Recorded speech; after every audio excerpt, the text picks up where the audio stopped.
আমরা প্রত্যেকেই কিন্তু টাকা জমাতে চাই, কিন্তু টাকা জমানোর কথাটা এলেই একটা আলাদা চাপ কিন্তু আমাদের মধ্যে সৃষ্টি হয়। কিন্তু যদি আমরা অজান্তেই টাকা জমাতে পারতাম তাহলে কেমন হতো? তোমাদের কাছে একটাই আমার অনুরোধ, গোটা ভিডিওটিতে আমার সঙ্গে থেকো। আমি মূলত আজকে 3টে চ্যালেঞ্জের কথা বলবো।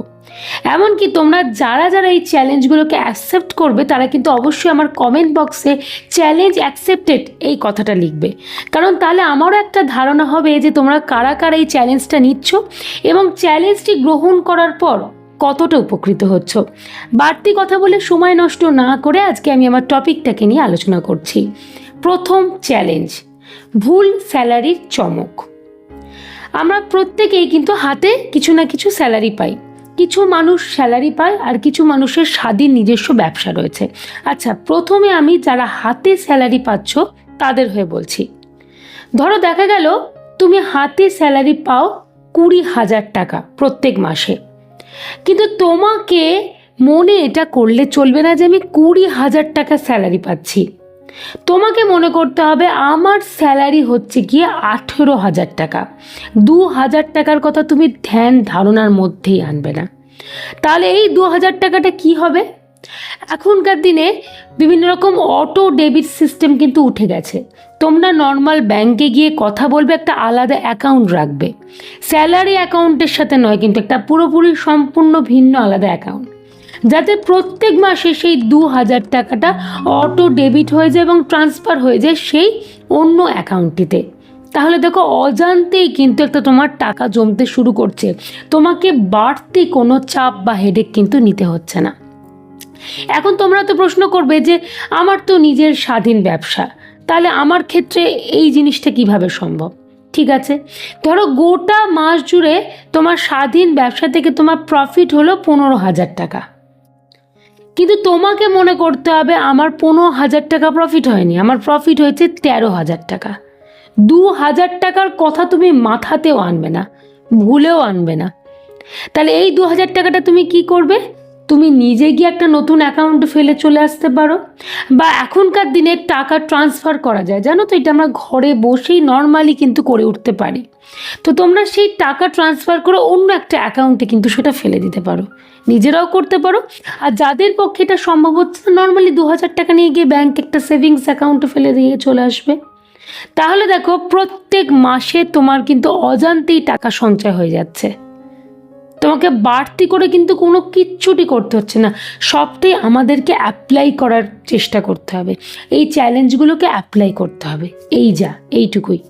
এবারে দ্বিতীয় চ্যালেঞ্জ, টাকা বাজেয়াপ্ত করার চ্যালেঞ্জ। এইটা আমি মূলত বলবো ন্যূনতম 1 সপ্তাহের জন্য করবে, আর যদি বেশি তাহলে 15 দিন, এর থেকে বেশি করার দরকার নেই। একটা কথা কি বলতো, টাকা জমানোর কথা এলেই না আমাদের একটা আলাদা চাপ কিন্তু সৃষ্টি হয়, আর মনে হয় একঘেয়ে কাজ, ভালো লাগছে না। যাতে তুমি আনন্দ মজা করেও করতে পারো, আবার একঘেয়েমিও যাতে না হয়, এইটাই কিন্তু আমাদের প্রধানতম লক্ষ্য। আচ্ছা, এর জন্য আমাদেরকে কি করতে হবে? ধরো একটা সপ্তাহ, ধরো আজকে সপ্তাহের শুরুর দিন মানে সোমবার, এই সোমবার থেকে রোববার অবধি, আমি একটা সাধারণভাবে বোঝানোর কথা বলছি। ধরো এই সোমবার থেকে রোববার একটা সপ্তাহ ধরে তুমি হাতে যখনই 10 টাকার নোট পাবে তখনই সেটাকে তোমাকে আলাদা একটা জায়গায় রেখে দিতে হবে। আর এমন জায়গায় রাখবে যেখানে তুমি টাকাটা ঢোকাতে পারবে, কিন্তু সেখান থেকে টাকাটাকে তুমি সহজে বের করে নিতে পারবে না। এর জন্য তুমি ভান্ডারের ব্যবস্থা কিন্তু করে রাখতে পারো, যাতে তুমি ইজিলি ঢুকিয়ে দিচ্ছ কিন্তু বার করতে পারছো না। একটা সপ্তাহ ধরে যখনই 10 টাকার নোট আসবে তোমাকে টাকাটাকে বাজেয়াপ্ত করে দিতে হবে। আচ্ছা, তার পরের সপ্তাহে তোমার মনে হলো 10 টাকাটা একটু কি কম হয়ে যাচ্ছে, তাহলে একটা বরঞ্চ কাজ করি, 20 টাকা করে দিই। মানে সেই সপ্তাহটা জুড়ে যখনই 20 টাকার নোট তুমি হাতে পাচ্ছ 20 টাকাটাকে বাজেয়াপ্ত করে দাও, মানে সেই জায়গা থেকে টাকাটিকে রেখে দাও যাতে সহজে বের করতে না পারো। এইভাবে দেখো 2 সপ্তাহ, আমি মোটামুটি 15 দিন ওই কারণেই বললাম। ন্যূনতম 1 সপ্তাহ, বেশি মানে 15 দিন। অ্যাকচুয়ালি কি বলো তো, গোটা মাস ধরে না আমাদের এই এন্থুটা থাকে না, মনে হয় একঘেয়ে লাগছে, ভাল লাগছে না, আর পারছি না জমাতে। যাতে আমরা আনন্দ করেও করতে পারি, আবার ইজিলি যাতে অজান্তেই জমে যায়, সেই জন্যই আমি তোমাদেরকে 15 দিনের কথাটা বললাম। 2 সপ্তাহ কন্টিনিউ এইভাবে করো, মোটামুটি 6 মাস পর সেই ভাণ্ডারটিকে তুমি ভাঙো। দেখো এই 6 মাসে কতগুলো টাকা জমে যাচ্ছে। চ্যালেঞ্জটা আজকে থেকেই নেওয়া শুরু করে দাও। আর যারা নিচ্ছ, বারংবার বলছি, অবশ্যই কিন্তু আমার কমেন্ট বক্সে লিখতে ভুলবে না যে চ্যালেঞ্জটা তুমি অ্যাকসেপ্ট করছো।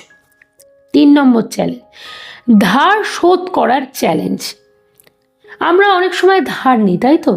যখন ধার নিই তখন আমাদের কিন্তু সুদ সমেত সেই ধারটিকে শোধ করতে হয়। তখন মাথায় কিন্তু আমার চাপটা থাকে যে না, আমি খাই না খাই আমাকে কিন্তু ধার শোধ করতে হবে। আচ্ছা, তোমরা যদি এইটা মনে করো যে ধারটা তুমি তোমার নিজের থেকেই নিয়েছো, ধরো তুমি 5,000 টাকা ধার তুমি তোমার নিজের থেকেই নিয়েছো, আদতে কিন্তু নাওনি, কিন্তু তোমাকে মনে করতে হবে যে না, আমি আমার নিজের থেকেই ধারটি নিয়েছি এবং সেই ধারটি আমাকে শোধ করতে হবে। 3 মাসের মধ্যে আমাকে ধারটা শোধ করতে হবে, এমনকি সুদ সমেত শোধ করতে হবে। এর ফলস্বরূপ কি হবে? দেখবে অজান্তেই কিন্তু টাকা জমছে, কারণ তুমি তো ধার শোধ করছো।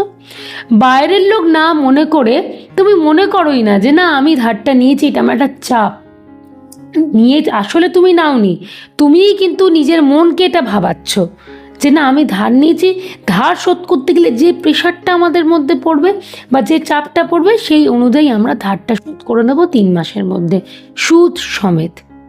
দেখবে ইজিলি তোমার অজান্তে টাকা জমতে শুরু করছে। এক্সট্রা আলাদাভাবে তোমাকে টাকা জমাবো এটা করতে হচ্ছে না। যখনই ভাববো না আলাদা করে টাকা জমাবো, আমরা কোনো দিন সাকসেসফুল হই না। আশা করি ক্লিয়ার করতে পারলাম। 3টে চ্যালেঞ্জের কথা আমি বললাম, কিন্তু খুব সাধারণ চ্যালেঞ্জ। যারা এখনও শুরু করেনি, এই মাস থেকে শুরু করে দাও এবং আমাকে বারংবার বলছি, জানিও কিন্তু যে তোমরা চ্যালেঞ্জটা শুরু করেছো। মোটামুটি 3 মাসে কন্টিনিউ করো না, দেখো না 3 মাস পরে কতগুলো টাকা অজান্তেই জমে যাচ্ছে।